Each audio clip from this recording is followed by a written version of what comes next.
Okay, Bismillahir-Rahmanir-Rahim.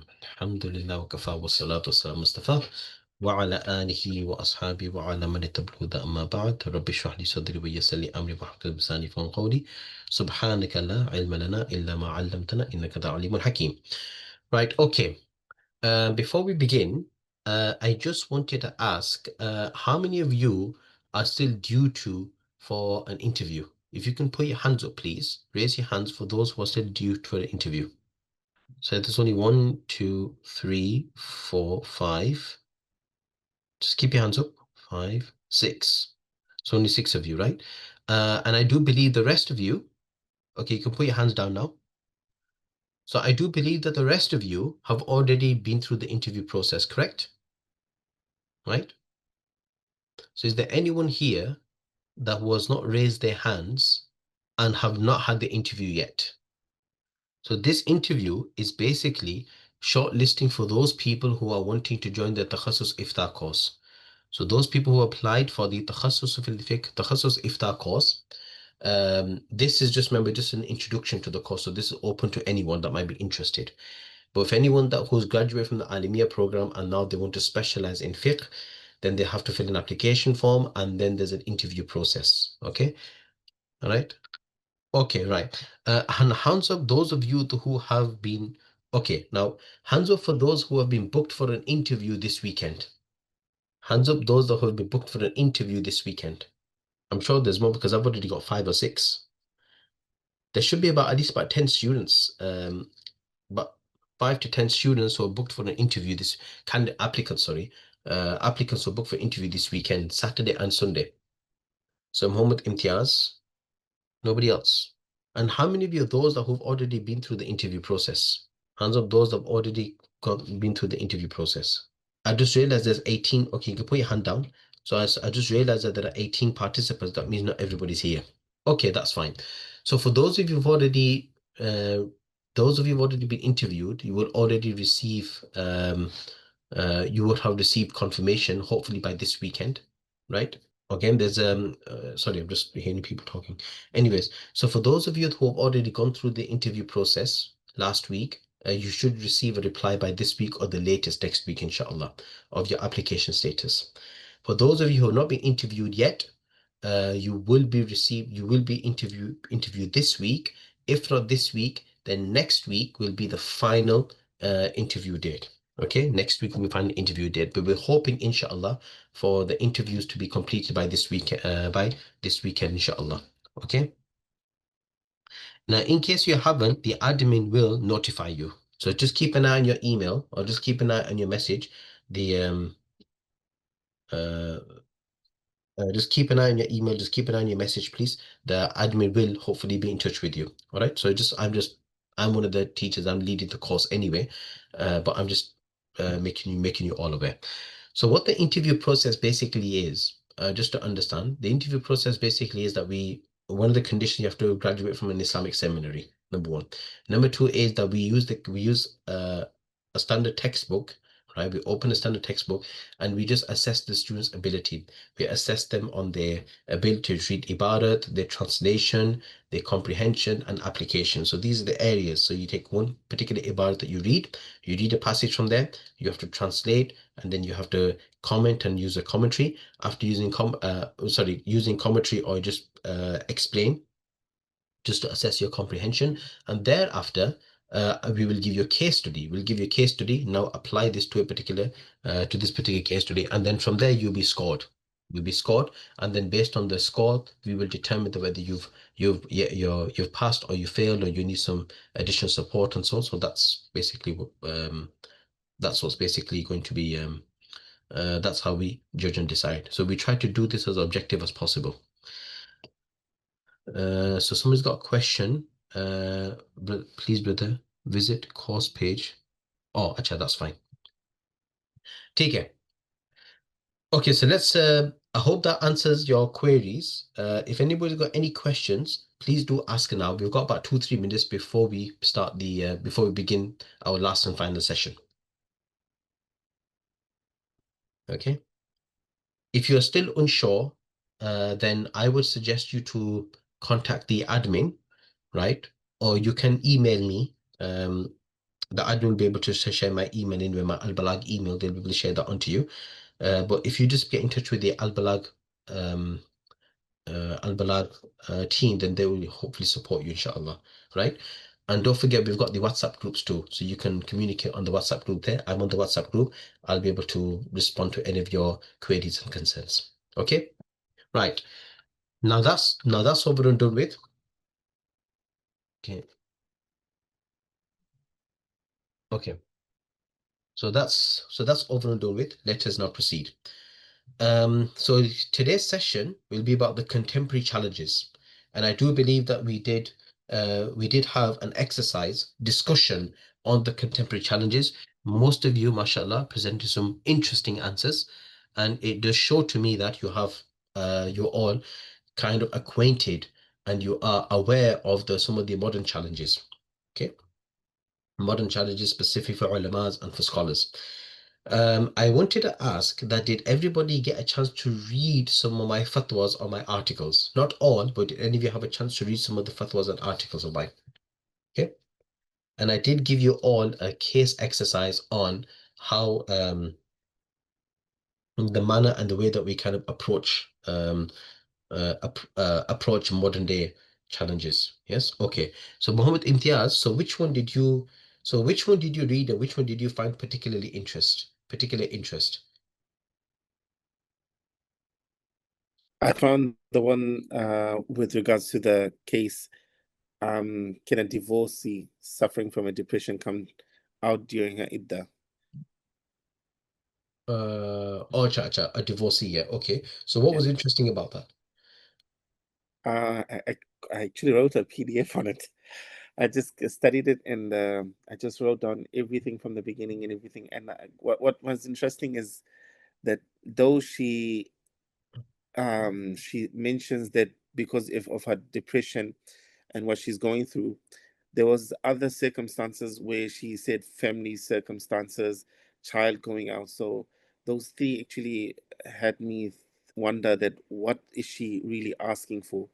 Does she really need to go to that extent? And then what I found Ustajan mentioning that Ustajan encapsulated the whole thing into the daruriyat of the person, that what extent should she go out? She should only go to the extent where it is rahat enough for her, which is not going beyond the Sharia law.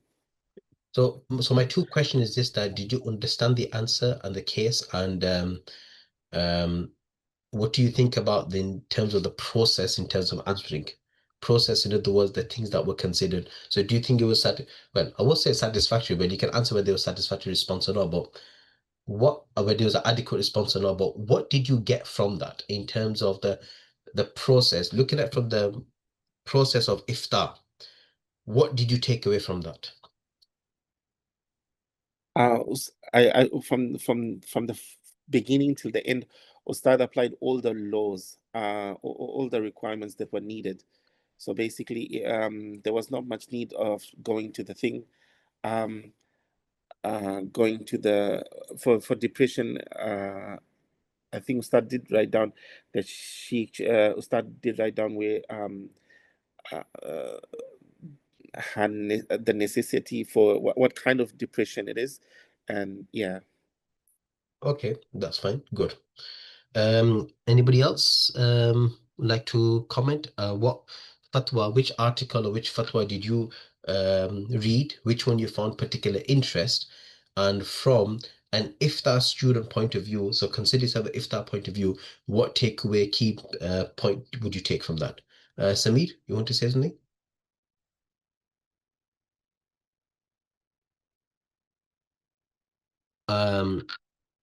Moin Akhtar wants to try to mute himself. Okay, Jamal, would you like to comment? Assalamu alaikum warahmatullahi wabarakatuh. Salam. Yes, alhamdulillah, I had the opportunity to read through all of the three that were assigned. And I think which the one biggest... were they? I can't remember which one were they. Which one were they? The ones that, let me see what they are. Apologize, I don't have it open. But the one, you can bear with me. The one in So particular that I'm referring to is the one, the lab-grown meat one. Oh, lab-grown meat. Okay. Okay, that's fine. Yes. Okay. So in general, I think my main comment would be that there is more of an appreciation on the process or the framework that was adopted. As far as what you shared from the previous session, I did partake in a Ifta course before in the weekend, and I didn't feel like there was a holistic approach that was defined in the initial stage, which didn't essentially make it easy for me to follow throughout the rest of the course. But here, I definitely see the implementation and then the follow through. So what I mean is, by experience, whenever I look at fatāwā online, whether it's Ask Mufti, Ask Imam, or whether it's local here to Chicago, there's a sual and then there's a jawab that's kind of generic.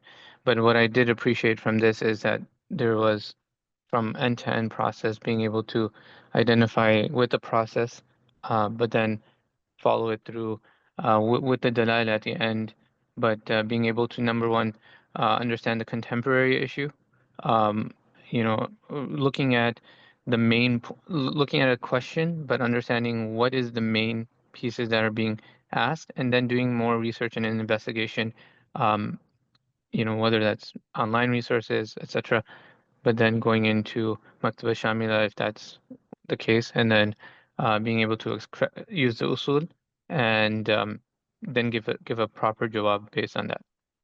Yeah. So you can kind of appreciate the depth that you have to go through, not you. Even though maybe a short, like 7-8 page article, right? But you can imagine that how much depth and how much reading you have to do. So in order to respond, you have to have some kind of understanding of the process, right? Yeah. Good. Anybody else would like to make any comments? Ji Sheikh, Jawad. अस्सलाम वालेकुम। Jawad Chaudhary. Yeah. So sorry, who's speaking? Jawad, right? So I think another Okay, brother speaking okay, before me. Go ahead, brother. Okay. Aslam, then Jawad. Okay, so get Aslam, then Jawad. Okay. Ji Sheikh. So I've gone through all the three case studies. The two which are the modern one, the contemporary one, the fat transfer, and the second one is that growing the meat. So there are, the way I understood that there are three different parts. Number one is to understand the problem very thoroughly. So unless and until we understand the problem, the process, how it goes through, and then the second part is basically finding out the similar, like in the past, any jurist who have basically done some research similar to that one or close to that one. And then third one is basically seeing the difference of the previous jurist and the current temporary problem, and then trying to find out the solution for that. So that I could see that three stages followed there. But of course, they are depth. A lot of readings have to happen here. Okay, good. MashaAllah. Jawad, is there anything you'd like to comment, please? Assalamu Salam. So definitely agree with all what the other brother has said about understanding the contemporary issue and the background of it before one can go into an answer. And the way I looked at, for example, like the depression case as well as the fat transfer, is there's a method, this method approach. Is the first, maybe first we're looking at what it's in the Quran and Hadith. Like first you look at the nas, so looking at what the Quran mentions, like for example the ayah وَلَا تُخْرِجُوهُنَّ, and then looking at what's the basis behind, like what's the rule and what's the permissibility, looking at the general rule of it, and then identifying if there's any like classical exceptions, for example the ضرورة. So if there are ضرورة, there are haja, for example the woman who needs to go out, or who's having depression or anxiety and can't stay in the house. So is there any ضرورة there? And then applying kind of if there's any qawaids to the next part, and looking at the case specifically after knowing the general rule and looking at what's the exact exception in this case, looking at how can we apply that. So, for example, the case in with a woman's mental health, as important as any other health was being at risk. So there was allowance of stepping out, or going for therapy, for example, just like one would go for a doctor's appointment. So that was applied, and then going back to the asl again, meaning that once that darura is done, it's applied, that step is being taken, go back to the asl, which is need to return back to home after the necessity is done. So even if one has to step out for a walk or a park, coming back, or like, for example, if she needed someone to take out the toddler, well, so maybe someone else can do that. So it was approach in that like method, in which first look at the nas, look at the general rule, apply it to the specific case, and then come back to the asl. Okay, mashallah. Yeah. Okay, good. So one more comment, please. Someone who has not spoken. Imtiaz, just keep your hand up. Someone who has not spoken. Anyone from the sisters? Any from the Abas? Anybody would like to comment? Ismail? Assalamu alaikum. Alaikum salam. What I liked about the answer now, okay, I'm not a Mufti, and I don't know if I'm assessing is correct, but I like how Mufti Sahib, when Mufti Sahib gives the answer, then Mufti Sahib doesn't give a definitive answer. Mufti Sahib more gives guidelines in the answer. If there's darurat, then this is the case. If there's not darurat, then this is the case. Probably sometimes you don't know the person, physically know the person. So sometimes it's better to give guidelines as an answer instead of giving a definitive answer. This is a point that I found was nice. Yeah, that's it. Yeah, that's it. Gee, anything else? Imtiaz, you want to just make a last comment? Ji Ustajan, just a small thing. Actually appreciated Ustajan too. It doesn't actually make doesn't come in the same discussion. It comes under divorce, and then also it comes under autism. First, Ustajan's clearly he mentioned that in autism that there's really lack with recent fatwas. There's not much evidence to show about autism. But with regards to the one about the idda, Ustajan mentions Maulana Khalid Saifallah's opinions regarding depression and everything, which shows that Ustajan, which shows basically that if a person should look through the kitabs of the ulama and Islamic literatures before going to anybody else. So I actually appreciated that one. Okay. Alhamdulillah, that's good. I do appreciate that everybody did read them. That was the main concern. As long as you guys read, even if you didn't read all of them, if you just read one, then that would be good. Then that would be very beneficial. Samir, do you want to make any comments? Because I believe that your mic is not switched off. Okay, that's fine. No worries. Okay. Okay, there's a few things to understand here when you're writing a fatwa, okay, right? So many of you, mashallah, especially Brother Jawad, he made some very excellent comments, okay? Now, when it comes to approaching jadid masail, which means new contemporary cases, okay, which are unprecedented, okay, right?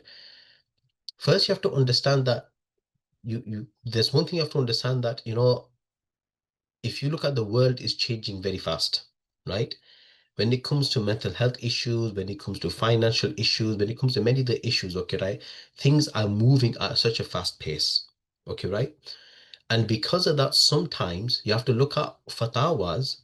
Primarily, they give guidelines. Remember, fatawas, they give guidelines in regards to particular areas. But those fatawas can change over time due to change of circumstances. So there's those things which are the usuliyah. So first understand, you have the usuls, which are not changeable. When, for example, interest, that interest is haram, interest will remain haram till Yawm al-Qiyamah. Gambling is haram, gambling will remain haram until Yawm al-Qiyamah. Yes? So those are the foundations. Zina is haram, it will remain haram till Yawm al-Qiyamah. So those aspects of the deen, which are the foundation, which are not immutable, call them immutable, those are unchangeable, they remain consistent till Yawm al-Qiyamah.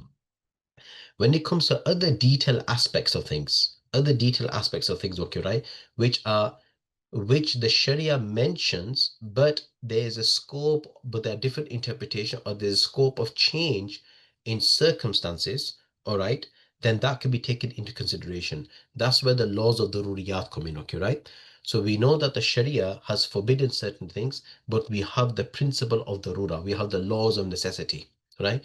Now, in order for you to apply the laws of necessity, you have to have studied and understood and taught and be familiar with all the qawaids and the maxims related to darura. Because what that darura does is that it gives us guidelines that when we give exception in certain circumstances, how do we do that? What's the methodological process in making exceptions to those things which Allah and the Prophet ﷺ have forbidden? Yes. So there are exceptional cases. The Sharia recognizes that, but we have certain principles to that. Okay. Number three to understand is that you have to be familiar, have some kind of awareness. You don't have to be an expert, right? Because many people have got this idea that a mufti has to be expert in everything that he gives fatwa. That's not true. A mufti has to be an expert in a field if he wants to have an independent position on something. So for example, if there's a mufti who's specialist in Islamic finance and they've spent 20, 30 years in Islamic finance, right? And they focus on a specific area and they are familiar with all the qawaids, the science, everything behind it, then they can perhaps have an independent opinion, a position on that because they feel qualified for that, okay? Otherwise, if it's a mufti like me that's not specialist in, let's say, for example, in Islamic finance, but I am familiar with Islamic finance, then if somebody's giving me asking a fatwa from this, then before we answer, we have to have an understanding of what that issue is. Okay. Now, what the other fatwas lack, if you find many fatwas, like I don't want to mention any names out of respect, but I'm sure you know. If you look at many of the fatwa websites, with the exception of few, if you look at Urdu fatwas, one of the things that is lacking in there is that they only give simple answers to the question, right? Simple answers to the questions. They just give guidelines, but they don't actually address the issue as a whole. Okay. And that is something that's needed today. Because when you don't address the issue holistically, but rather you just respond to the question. So what you're doing is you're just responding to the question, but you don't have an understanding, awareness of the issue itself. So for example, if somebody is writing a fatwa on responding to, let's say, somebody's in depression, you have to first understand what depression is. Yes. Okay. And one of the challenges is that many people applying all methods fatwas to new cases, which you've done the job of responding to the question, but you not address the issue, if you know what I mean. You've responded to a person's question, but you not address the issue. This is another challenge that we have here. And another thing when it comes to writing the fatwas, so you have to have an understanding of the issue at hand itself, what you're dealing with. Number two is then being focused on the issue itself that you need to respond to. For example, lab-grown meat, okay? So I discuss what the lab-grown meat process is, and then I point out, okay, which is the specific which is the specific issue that I need to address. Once you've identified that, then you say, okay, then you present it from an Islamic Sharia fiqh perspective. And from a Sharia fiqh perspective, there is a process. What we do first is, okay, are there any Quranic verses related to it? Are there any ahadith related to it? Okay, right? Even if you quote one or two, that is sufficient. Okay. And then when it comes to quoting Quran and hadith, and this is something advice I give to my students, is that when you're quoting Quran and hadith, never quote Quran and hadith without quoting commentary. Because you're quoting a Quranic verse, you have to then justify your understanding of the Quranic verse pertaining to the issue. You have to refer to the tafaseers. When it comes to quoting a hadith, you have to refer to the shuruhats of hadith or the scholarly statements of the hadith. Yeah, and then you present the fiqhi ibarats. If there's any usul, if there is a qaida, if there's a legal maxim, if there's a juziyah, if there is a precedented case, for example, or look at the contemporary fatawas, if there's any, if any that is, okay, if any that is. So a mufti, what you have to do is that when you're responding to a particular case, it has to be holistic. Yes, it's not just relying on one or two fiqh ibaras and that's it. It's holistic. Okay, so you look Quranic verse, hadith, fiqh, and so on. So what you're doing here by quoting them, you're presenting, as somebody said, like you're presenting a framework of how you respond and address a particular contemporary issue. Yes, you're presenting a framework. So that's different to the Urdu fatawas or other fatawas of responding. So they respond to a question, but they don't present a framework of how you respond to the question. And sometimes you may have one particular issue, they may have so many different dimensions to it. Like, for example, the depression, a depressed woman and her going out during an Iddah period, okay, right? There are many other aspects to take into consideration, right? So because if you say to a depressed woman, you have to stay and observe your Iddah, and that's about just over 3 months, okay, right? 3 months, that may most likely increase in the depression. She needs fresh air, isn't it, right? So we have to take people's conditions into circumstances. So in short, when it comes to fatawas, responding to contemporary cases like this as such, these are the trainings that you need. Number one is understanding how to research into the topic area. So when I talked about fact transfer, you have to first know how to get information regarding the fact transfer. You don't just go onto websites, you have to contact people, get advice from them, and so on and so forth, okay, right? Go onto YouTube videos and so on, okay, right? So it's not just that, you have to contact people, the specialists, that understand that, okay, how did this whole process work, okay, right? The number one is that. So first, understanding how to gain knowledge and understanding of the issue itself. In this case, fact transfer. Or for example, my article on the autism and divorce. So I have to first understand, read around and consult experts in the area of autism, right? Number one. So you get guidance from number one. Then number two is, now when you got that, identifying the issue. This is where identifying the core issue at hand. Okay, that's related to the questioner's concern. Number two. Number three, this is the taqif process. Now, taqif is now searching for the relevant qaida and the relevant juz'i and fiqhi principle on the Quran and evidence and applying that to the case. This is the taqif process, which is application now. So you have to look at the Quran first, look at the hadith. You're not doing ijtihad, by the way. What you're doing is you're following a methodological process of the madhab and you're responding to that accordingly. So you're not just responding to the question, you are, in matter of fact, applying the methodological principle that you studied within the madhab in addressing the issue. Yes? And for that, you have to be fully familiar, know where to search for the ruling, fiqh ruling, which are the reliable texts. Okay. Oh, sorry, I didn't realize my camera switched off. Okay. The reliable text. Okay. Understand the reliable text, for instance. Understanding the qaida as well. So not just copy and paste the qaida, but you have to have an understanding of the qaida. So which means that you have to search for the relevant sources about the qaida itself. If you're quoting Quranic verse, okay, you have to look for the relevant tafasirs. If you're quoting a hadith, then you have to look at then you have to search for the relevant commentaries, right? From a Mufti's perspective, because not every hadith commentary has a fiqh perspective. You have to look for the right one. And then understanding how to apply, understanding your language, okay?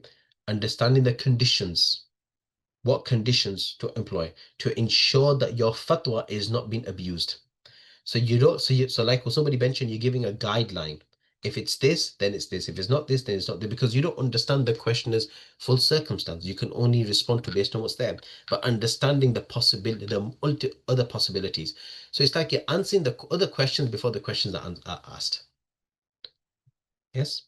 So does that clarify everything? I hope that's not, I've not given you too much information, right? Does that clarify everything for you? Yes. So, so for the just a quick question, a question on that point about the Quranic verse and the hadith. So, for research studies, I understand the need why we present the Quran, the verses, and the ahadith and the commentaries, a complete ijtihadi framework in answering your question. But would there be a need in fatāwā, since there's a presupposed taqlid framework for ijtihad or tahqiq al-manāṭ? Would it not be sufficient that we quote our Hanafi tradition, of course, using the ma'ani and mabani, our qawaid, to ensure there's consistency in our approach? Would we still be required to use the verses and ahadith in the fatwa? Good question. Now, understand, we're using Quran and Hadith. We're not using it to derive a ruling. That's the mujtahid job. We're using it as dalil, as evidence. You understand the difference? Ji.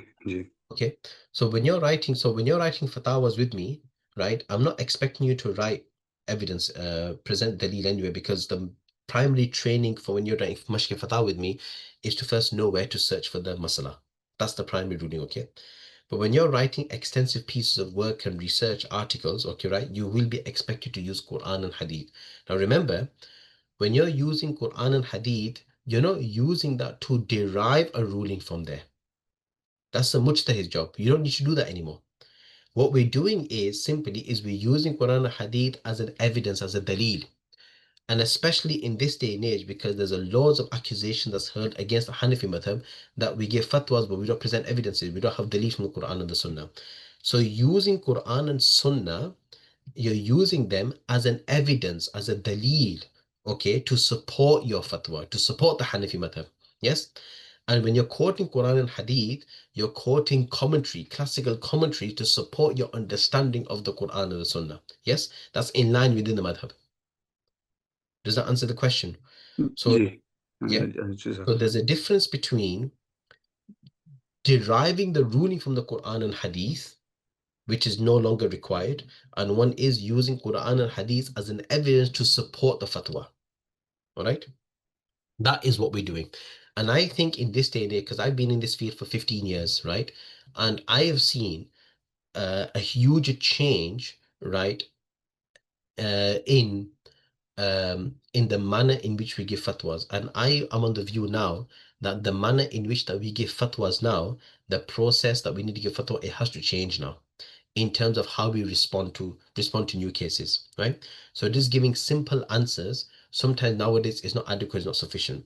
Only just to satisfy another person, that's it. Just satisfy the questioner, permissible, not permissible, and that's it. But if you really want to address contemporary issues and challenges, then there are many skills that you all need to master, and that is key, that is important. And this is where I'll be teaching you all of this in the specialization program. Okay, let me see. Subhanallah, we already timed that. Anyways, so let me just quickly jot these down, these skills that you need to learn. So as a mufti, from my perspective, from my background and my research, my academic research and my experience, I've come to the conclusion that there are the following skills that a mufti, if he really wants to deal with challenges and know how to address new cases, these are the skills that you need. Number one is you need first reading skills, obviously, right? That's literature review, right? And then you have writing skills, right? Then you have three, Dodi, and put these in the chat anyway, right, for your information. Then you have research skills. Research skills, knowing where to search, knowing how to search, knowing what's authentic information source, what's not authentic source. Okay. There's also, number 4 is digital literacy. Okay, digital literacy. And then 5, you need critical thinking and analytical skills. Yes. And this is where comprehension comes into as well. Critical thinking skills, analytical skills, and I have a whole slide session on how to critically break down, critically analyze text. That's something I will discuss, inshallah, and I will go through in the Ifta in the Takhassus program, inshallah. Okay. Anyways, having said that, let's who's this messaging me? I believe having a good mentor, though it is not a skill, I find that is definitely, yes, definitely. I 100% agree with you on that. And I would probably say, right, be having a mentor who's very well familiar in the skills and the knowledge is far much better than you going to university. And that's my own experience as well.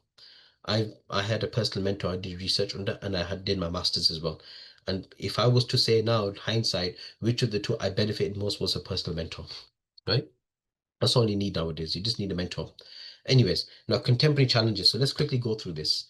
So today's session, we can go through contemporary challenges and Balagh Academy's vision. So these are some of the challenges that we've already discussed. We talked about pluralism, of fatwa shopping, social media, and unqualified opinions. We have this issue as well now, unqualified opinions. People are not qualified to give fatwas, they're not giving fatwas. Influence of feminism in Ifta. There's a lot of academic work on this actually, how feminism is now influencing the Ifta process, and how it's impacting academics, leading academics in trying to dilute many of the fatawas to make it feminist friendly. Okay, and there are plenty of cases, especially in family law, because Muslim family law is my area of interest, and there's a lot of influence in that. Okay, anyways, mixing culture with fatwa. There's another thing. Many people, what they do when they give fatwas, right? And I've realized this. And maybe what I'll do one day, I'll do an entire session in how to address this. Okay, there's sometimes that whenever you read fatwas, and I'm not saying this is generic, but I've noticed this in certain cases, that many people, what they do, they enforce culture in the name of fatwa. So I'll give you one case example. It's a small example. The one example is, let's say there's an issue about husband and wife when they're walking, can they hold hands and walk together, right? Walk together. Now I've come across some muftis give the fatwa, and they say that a husband and wife, they should not be holding hand in publics and walk. So I asked, what's the reason for that? Because that's against Sharm and Haya. So then I asked the question, Sharm and Haya according to who? Who determines what Sharm and Haya? Yes, because Sharm and Haya, that is based on culture, and that varies from culture to culture. In fact, some scholars used to go to the extreme by saying men and women should not be walking together. So what typically happens is that a man walks forward, and then the wife, she kind of walks a few yards behind. I'm not sure if you've seen it, that happens. And there are many people actually they actually enforce this, and they're saying there's a fatwa. I say, look, that itself is your personal choice, but fatwa is something else. Fatwa is based on legal principles, not based on a person's own piety, not based on a person's feelings. So there's a lot of that, mixing culture with fatwas too, right? And a gap between muftis and academics in specific fields. And this is something that I feel that there's a huge gap between them, because there are many muftis not willing to engage with academics, and there are many academics not willing to engage with muftis. Either muftis have, many muftis, they have like certain, negative impressions of academics, and academics, they have negative impressions, and they have negative perceptions of scholars and muftis. They say the muftis are outdated. Mufti would say that these people are being modernists.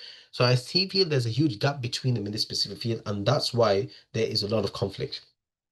An absence of a unified fatwa committee, which in the UK particularly we don't have.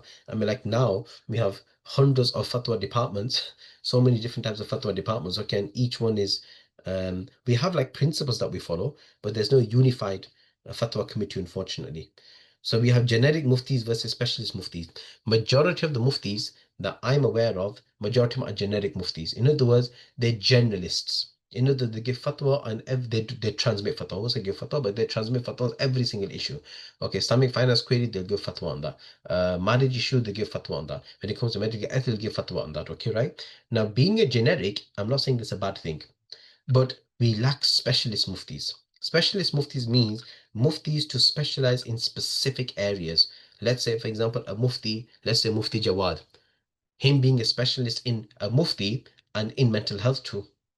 We have, for example, Mufti Moin, for example, okay, right? Mufti Moin, I'm just giving examples, okay, right here. Hopefully, inshallah, it happen. Mufti Moin, for example, he wants to be a mufti, but specialist in halal and haram ingredients. Because I'm a chemist by chemist, for example, I want to specialize in halal and haram ingredient. Or, for example, let's say there's Mufti Aslam, for example, right? Specialize in marriage law, for example, or divorce laws or family law, become a specialist in that particular area. Understood? So we lack specialist muftis. Yes. And one thing that you'll find in the West, that even in the medical department, you will find people that will go on to specialize in certain fields. You'll have one person, a woman, that will become a specialist in gynecology. You have one person who's a medical school graduate will specialize in neuroscience, neurology. Someone will cardiology, for example, right? I mean, I just recently came that there's a specialist field in feet. What's it called? I forgot it. It begins with P. Does anybody know what it's called? It begins with Podiatry. huh? Podiatry. Podiatry, yes. right? I just recently came across it. I never knew. Like, obviously, I'm not in the field of medical science, okay, right? But podiatry, someone who's a specialist in feet, right? Not feet massaging, obviously. That's something else. I'm just talking about in terms of any of the medical issues related to that, right? You notice, so they're doctors, but then they're specialists in field, and I think this is something that muftis need to do. So whilst we go to the Alimiya program and you do the Ifta program, we answer questions from so many different topics, but then once you've graduated, now specialize in a particular field. This is something that we lack, and we need to start promoting this. And modern topics like bioethics, we have cryptocurrency, AI, gender roles, family law. There's so many things. I mean, I can do a whole list, whole webinar session just on some of the contemporary topics that I feel there's a huge gap that modern muftis need to address. And this is where I want some of you guys to address in this, inshallah. Okay, so how do we address these? So now it's easy to identify the problems. How do we deal with them? Number one is an organized research-based takhassus program.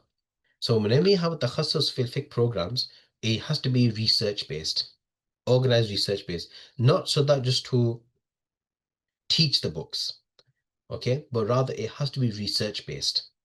Conferences addressing modern challenges that entail jurists and academics together, which alhamdulillah know Al-Balagh is doing, okay, right? Al-Balagh Academy is probably one of the only academies that I know of on an international level, right, who are doing conferences that bridge the gap between ulamas and scholars and academics, bringing them all to one platform to address real contemporary issues. Fatwa committees. I believe that we need fatwa committees, right? So where we have a united voice. We have trained Ifta students with real research skills, right? Ifta students, they are trained to write fatwas, right? Respond to cases and they study kitabs and understand the Ifta methodology, but they don't have research skills. So if I was to give an example, if I have an Ifta graduate, let's say someone's graduated from 𝗪𝗪𝗵𝗵𝗵, for example, or 𝗪𝗪𝗵𝗵𝗵, for example, okay, right? Now, let's say, for example, I say, okay, here is now a research. Here is not a query. You will not find any of such question like autism, for example, right? Autism and divorce, right? I want you to now write an essay, write a 3,000-word essay specifically on this, and I want to go through the ibarats. They won't do it. 90% will not be able to do it. What they will do, because many people have graduated as dependent learners, but they're not independent learners, not independent thinkers. I'm not promoting independent thinking, but independent learning, independent research. And you resort to experts when you need to. Yes.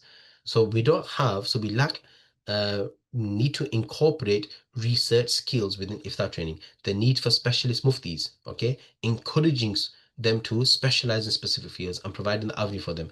Engage with academics to deal with modern challenges. I do that all the time. Whenever I write fatwa articles, right, if there's anyone that I know that was a specialist in the field, even if he's not an alim, but as long as he's a Muslim and he's not a dodgy Muslim, he's a sincere Muslim, right, I get them to comment on my papers. Like, just I'm not sure if you go onto our website. I published 2 articles recently. One was on the UK in shifted from Saudi to local sighting, and there was another one on optical aids. So what I did was I did a critical review of 2 fatwas, Hanafi fatwas, opposing fatwas, one in favor of using optical aid to sight the crescent, and the other fatwa, a Hanafi fatwa, was against the use of optical aids. And what's interesting, they're both from the Hanafi background, they're both using Hanafi sources. So I did a whole critical review of that. So once I've done this, I prepared it, I gave it to an expert in the field, right, to comment on it. That's what I do. Yes, so engage with academics, so male and female muftis to bridge traditional knowledge with modernity. So we need male and female qualified muftias to bridge traditional knowledge with modernity, right? Now, so the question is now, how is Al-Balagh Academy going to address this? Yes. So these are some case examples, Case examples, like, for example, issues, classical approach, or contemporary challenges. For example, loans, right? We know that classical approach riba is prohibited, but now we have leasing, mortgage, and student loans. The thing is, all muftis, now that they are trained in this aspect, classical approach, they know that these are haram. But when it comes to contemporary challenges, how would you now apply this to contemporary challenges of work? So when you're going to say free mixing is haram, what about work in a mixed environment? And this fatwa doesn't only apply to women, it applies to men. And like, how many of us, let's be honest, how many of us actually work in an environment that's mixed?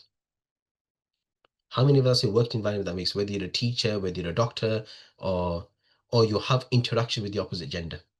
How many of you? Hands up. So we've got Fawzi here. 1, 2, 3. Aslam. Who else? Suleiman. Imtiaz. So do you understand? So this issue of mixed environment is not only an issue for women, it's an issue for men too. And I'm kind of surprised that many scholars, when it comes to the women, they say, no, use free mixing and so on. Okay, what about men then? Like, for example, there was a case about going to university, right? Women should not go to university. I go, if that's the case with free mixing, then why should men go then? Because men go there, is free mixing there too. And there could be fitna there too, right? So it's free mixing. So now if you're saying that free mixing is prohibited, which we do agree, accept, but now how do we navigate that in the contemporary world where we're living in an environment where it's free mixing? We're working in an environment that's mixed work. There are times that where if you're a marriage counselor, you have to interact with the opposite gender.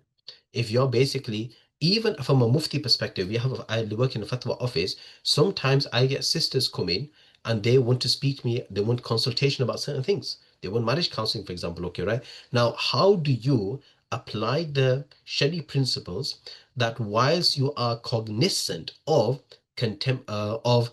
the social conditions, social challenges today, at the same time, you're not compromising your principles? And where are the flexibilities? And like moon sighting issue, sighting the crescent, right? The hadith is very clear. But what about optical aids and calculations? Now that's going to be my next article that I'm writing. I'm going to be writing my next article on this, okay? About the use of astronomical calculations and science. So my article is going to be about where fiqh meets science. And I'm really excited to do that, even though I'm already getting anxiety attacks now. How am I going to do it? But I always try to be positive, okay, right? And the way I approach the article is from the fiqh and fatwa perspective. Okay. Yes, we're talking about academics who have not studied the Dars in Nizami syllabus, but they are specialists in a particular field. Muslims I'm talking about Muslims, right? Okay. Experience in this field. So these are the case challenges for you to consider. That we have the classical approach, but how do we approach the contemporary challenges? It's fatwa is a process, right? Fatwa is a process. It's not just a response, it's a process, a methodological process, and that has to be demonstrated. So now, how is Al-Balagh going to do this? So this is the vision of Al-Balagh Academy. Some of you are already asking this question, right? The vision for Al-Balagh Academy is grant students with traditional training of Ifta methodology. That's the first thing, obviously, we need. Knowing how to deal with modern challenges. So this is where we will expose you to modern challenges, which I've already done anyway, and giving you some practical steps of how to deal with those. Because in the last 15 years that I've been doing fatwas, I've dealt with loads of jadid masail, even though now recently I'm trying to specialize in a particular area, but I've dealt with so many challenges, and how to deal with those modern challenges, right? So this was exposure. Produce muftis to specialize in specific areas. This is now I'm now focusing now. I'm not trying to focus on generic muftis to be specialists, inspired to become future leaders. So your muftis, if you're going to apply for the iftar, we want to try to inspire you to become future leaders. How? Because, and this is something I always mention to the students, that look, once you graduate from the iftar course and you specialize in a particular field, you will now become reference points, not only for the general public, but for the ulamas too. Ulamas are going to approach you now. Appas are going to approach you. If you're a sister that's graduated from the iftar course, you're going to have appas approaching you too as well, right? And if you're not confident enough to address the challenge, then you probably need to seriously think, what have I learned? Okay, I'll leave that to your imagination, okay? And research skills. Muftis, it is absolutely essential that you need to master research skills. And this is a thing that really disheartens me, that sometimes you have muftis who have graduated from madrasa, but they do not have research skills. Sometimes I've come across Muftis giving fatwas, quoting websites that are not even reliable websites. And they're giving fatwas on the basis of a website. And I'm thinking, subhanAllah, this is not even considered to be a reliable website. Yeah, this is not even considered to be a reliable source. Okay, so it's just like the focus is more just producing and dishing out answers rather than actually research. So I always prioritize quality over quantity. Yeah, a measurement of a mufti is not if he's written thousands of fatwas. A measurement of real good mufti that even if he's written 300 fatwas, but he's very grounded and solid, that's enough for him to be considered a researcher. Yeah. Now, if you have this is the this is what our syllabus is. So what we've done in the Balagh Academy, we have two things. We have a Takhassus Fil Fiqh program and we have a post Takhassus Fil Fiqh program. Okay, understand the difference. Okay, so now for those of you who will be joining the Takhassus program, you'll be joining this program first here. So the Takhassus Fil Fiqh program is 2 years, which incorporates fatwa practices and case studies like mashq fatāwā, what we call, and teaching you the fundamentals of Ifta. So this is where we teach you Rasul Mufti, we teach you Usul Ifta wa Adabuhu, and the basic methodology of Ifta, right? And these are the subjects that you'll be studying. You'll be in 𝗪𝗺 Usul Fiqh, you'll be inheritance, Usul Ifta, Mutun Fiqh, and Durus al-Madhhab, okay? The way the next slide will clarify this, okay? Now, what our philosophy is, it's not about how many books you study, it's how grounded and how well you've understood the subject. Okay, so when you're studying usul al-fiqh, for example, rather than teaching you 5 or 6 different books on usul al-fiqh, what we've decided that we selected 1 or 2 usul al-fiqh books that if you understand them properly, then inshallah you'll be able to understand any usul al-fiqh book that you pick up. If you want to study them separately, that's entirely up to you. Our job is to pave the way, pave the foundation for you. Yes, likewise 𝗪𝗺 al-fiqh, for example, there are so many books written on 𝗪𝗺 al-fiqh, right? Nevertheless, if you study, master at least 1 to 2 properly, right? If you understand the process, if you understood the master, the qawaids and how they applied, that is sufficient for you. And then the rest you could do your own research. Yes. And what we try to do in the Takhassus Fil Fiqh program, and I need to add this too. Remember, it's about you doing the research. Don't treat the Takhassus Fil Fiqh program like an Alimiya program that you're being spoon-fed. We teach you the main books, but if you want to do additional research, we will guide you, but you will have to do reading yourself. So which means that you don't just do the reading based on what the subject itself, but you have to do outside reading too. Yes. And I'll be able to guide you what are the most recommended books on particular topic. For example, 𝗪𝗺 al-fiqh. If you want to know more about 𝗪𝗺 al-fiqh, this is a top book that I would recommend, and so on and so forth. Okay, but it's about you doing most of the reading outside of your outside of classes. Okay, so this is that. Once you've done this is a 2-year program. Once you've completed this 2 years program, then we have something called post-takhassus program. Post-takhassus. What is post-takhassus? Which is now you specializing. This is now specialization in a program. It's another 2 years. It's advanced research and fatwa practice.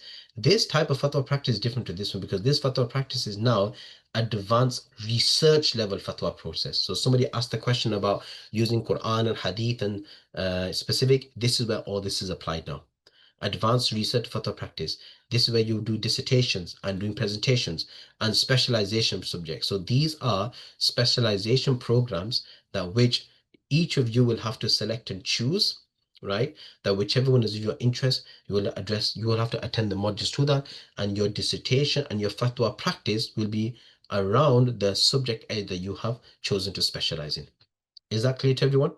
So this is our way. So the first 2 years is the Takhassus Fil Fiqh, and then you have post-takhassus specialization program.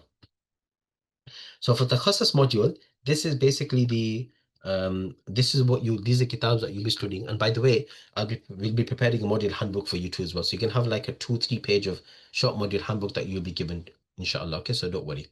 So these are the subject areas. So fahm matan, usul, fiqh, qawaid, adab al-ifta, durus al-madhhab, miras, and tamreen fatāwā. These are the ones that you'll be covering, okay? And the books that you'll be studying is Muqaddamah Dur Mukhtar and Mabsut Sarakhsi. I've taught this book myself, but I will be teaching you. This is something that I have decided that to include, is because this gives you an insight into Mujtahid's mind. Mujtahid fil madhab, that's Imam Sarakhsi rahmatullah alayh. And in fact, for Muftis, is essential that you study this book. Okay, and then from Usul al-Qawaid, we have two Qawaid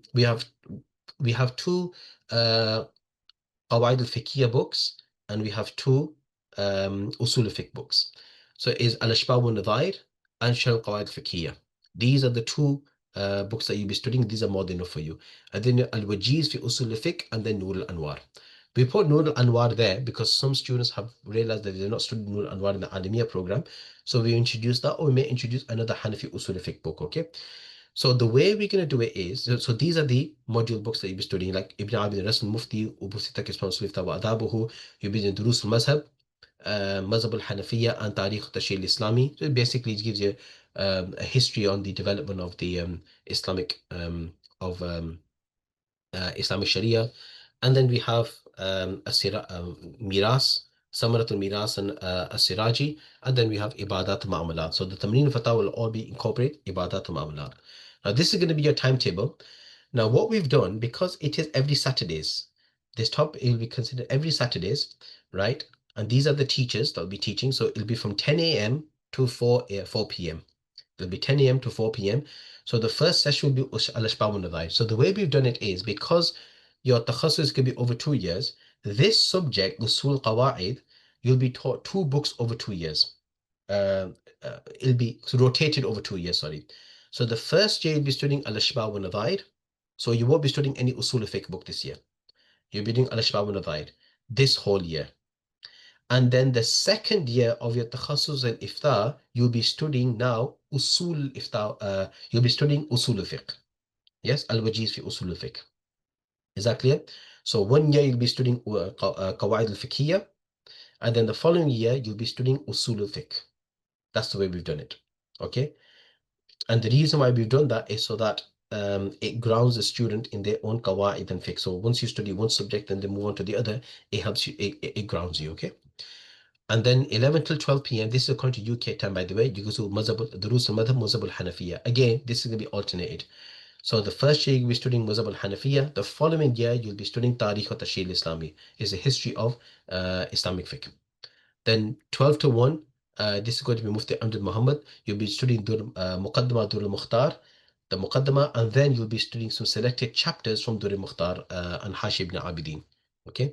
Then 1 to 2 will be your break. We'll have 1 hour break, and then from 2 till 5, you're going to be with me. So I'll be teaching you Usul Adab al-Ifta. So 1 year I'll be teaching Usul Ifta wa Adab, which is this year, Mufti Taqi Usmani's, and then we're going to move on to then following year Rasm al-Uqud or Rasm al-Mufti. That's going to be the second year. And then from 3 till 5, this is going to be 2 hours. We'll be doing Tamreen al-Fatāwā. So in these 2 hours, I'll be teaching you research skills. I'll be doing fatwa practices. Is that clear to everyone? So don't worry, you're going to get a copy of this in the module handbook, inshallah. Is that understood? And when does it begin? It's going to begin on Saturday, 15th of November. So our start date will be Saturday, 15th of November, which is 2 weeks from now, correct? Is it 2 weeks from now, right? 3 weeks from now, sorry. 3 weeks from now. We're still in the interview process, and hopefully in 3 weeks' time, we'll begin. You're going to start your first class of Takhassus Fil Ifta. So in the meantime, you will. So what's going to happen now? The next stage is we need to finish off with the interviews. You will be given a. You will be informed about the final status of your application, that if you're going to pass or not, etc. And then number 3, once those of you have already gone past, you will be sent a module handbook. We'll have all the information, and on the 15th of November, inshallah, we will begin. Is that okay to everyone? Now, there's one more thing I would like to add here before I forget. Going back to the timetable, this is going to take place every Saturday from 10 a.m. to 5 p.m. However, there will be, and please make a note of this, there will be an additional class between 9 a.m. to 10 a.m. So yeah, between 9 a.m. to 10 a.m. UK time, and that will be Fiqh wal. Yeah, Fiqh wal, taught by another teacher. This is not part of the Takhassus program, but this is a supplementary subject. And what this will do is the teacher, he will be teaching you the main principles on Islamic finance, number one. And number two, that he will introduce certain books that will help enhance your comprehension skills. Okay? So you get so you kill two birds with one stone. An overview and introduction to the principles of Islamic finance, number one, and number two, comprehension skills. Now, because there are so many chapters, different chapters of Islamic finance of buyu, so he will then select, so the teacher will select various topics of Islamic finance from different books. Yes, and this is going to be throughout the whole year, both semesters. Okay. And again, the timetable and the calendar and so on, all that will be finalized and you'll be given on the 15th of November, inshallah. Okay, but you just need to understand the program. Is that clear? So please make a note, 9 a.m. to 10 a.m., which is 1 hour. This is not compulsory for everyone. It's for those who are interested. You'll be able to join that, and that will be delivered, that will be taught by Mufti Ibrahim, inshallah. Okay. Is that okay with everybody? So I think that should do it all. I do apologize for going length of the time. Does anybody have any questions? How many questions we will be required to answer before graduating? All that information will be provided on the day. Okay. So when I once we give you the module handbook, that will be clarified all there, inshallah. But we're aiming at least about 300 to 500, between 300 to 400. Even if you do 300 to 400, even maximum 300, that's more than enough. Okay. G, any questions? Anybody like to ask any questions before we conclude? Well, I suppose that answers everything. So Jazakumullahu khair for your participation. I do apologize for the length of the time. Yeah, and I look forward to seeing you on the 15th of November. So right now, we're just going to go through the interview process for this next 2 weeks, inshallah. Okay, so see you all on the 15th of November. Assalamu alaikum.